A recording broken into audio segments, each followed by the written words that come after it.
Thumbnail দেখে অবশ্যই বুঝে গেছেন যে আজকের ভিডিওটা কি হতে চলেছে। তাদের বেশি সমস্যা হচ্ছে প্রথম স্টেপে হচ্ছে না। আমি এখানে দুটো স্টেপ দেখিয়ে দেবো আপনাদেরকে, দুটো অপশন দেখিয়ে দেবো। প্রথম অপশনে আমিও ট্রাই করেছিলাম, হয়নি।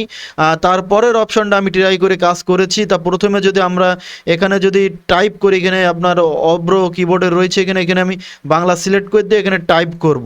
ধরেন এখানে লিখবো, আমি যদি লিখে এই দেখেন আপনার অস্বীকার কিন্তু পাশে চলে এসেছে। তা এটা কিভাবে ঠিক করব? তাই এটা ঠিক করার জন্য আমি প্রথমে চলে যাব, প্রথম যে স্টেপ আছে আমাদের এডিট অপশানে চলে যাব। এখানে এডিট অপশানে যাওয়ার পরে এখানে প্রেফারেন্সে চলে যাব, এখানে দেখতে পাচ্ছেন। যাওয়ার পরে এখানে টাইপ অপশানে চলে যাব। টাইপে যাওয়ার পরে টাইপে ক্লিক করে দেবো। নতুন একটা ইন্টারফেস চলে এসেছে। তাই এখানে আপনি দেখতে পাচ্ছেন দুটো অপশান দেখতে পাচ্ছেন। তো উপরেরটাই কিন্তু আমাদের টিকমার্ক দেওয়া রয়েছে, আমরা নিচেরটা টিকমার্ক দিয়ে দেবো। দেওয়ার পরে এখানে ওকে করে দেবো। তা আমি কিন্তু আবার বাংলা টাইপ করে দেখব যে এটা সঠিক হয়েছে কিনা। আমরা টাইপ করে দেখছি এখানে, এই দেখেন এখনও কিন্তু হয়নি। তা আমাদের যে স্টেপটা দেখাইছি সেটা কিন্তু হয়নি। এই জন্য আমাদের কিন্তু অন্য স্টেপ চালু করতে হবে। তার জন্য আমাদেরকে কি করতে হবে, এই স্টেপটা আপনারা ভালোভাবে দেখবেন, ফলো করবেন। প্রথমে আমাদেরকে চলে যেতে হবে অব্রোর যে অপশানটা দেখছেন আপনি উপরে, এখানে সেটিং অপশানে চলে যেতে হবে। যাওয়ার পরে এখানে আপনি দেখতে পাচ্ছেন ইউনকোড টু বিজয় টেক্সট কনভার্ট, এখানে চলে যেতে হবে। যাওয়ার পরে এখানে ইন্টারফেস চলে এসেছে। এখানে দেখেন বাংলা সিলেক্ট করে দেবো। দেওয়ার পরে এখানে আমি লিখবো। এবারটা আমি লেখার পরে এখানে কনভার্টে ক্লিক করে দেবো। এখানে নিচে আপনি কনভার্ট দেখতে পাচ্ছেন, কনভার্ট টু বিজয়, এখানে ক্লিক করে দেওয়ার পর এটা আমি জাস্ট কপি করব।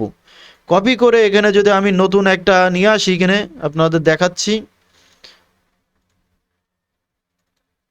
এখানে আমি জাস্ট পেস্ট করে দেবো। দেওয়ার পরে এই দেখেন এখানে আমার এখানে আপনার এই যে এটা এখনও টাইপ করা হয়নি, ফ্রন্টটা চেঞ্জ করে দিতে হবে। চেঞ্জ করে দেওয়ার সাথে সাথে আপনারা দেখতে পারবেন, এই দেখেন এখানে কিন্তু আপনার সঠিক হয়ে গিয়েছে। এখানে এই দেখেন এখন কিন্তু আমরা এইভাবেই কিন্তু কাজ করতে পারবো। আমিও অনেক ট্রাই করেছিলাম কিন্তু পারিনি, আমি কিন্তু অনেক ট্রাই করেছিলাম কিন্তু পারিনি।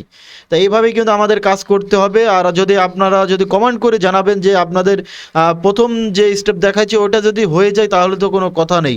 আর যদি না হয় অবশ্যই দ্বিতীয় স্টেপটা আপনারা ইউজ করে দেখবেন, অবশ্যই কাজ হবে।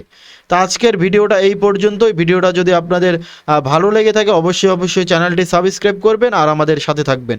ধন্যবাদ।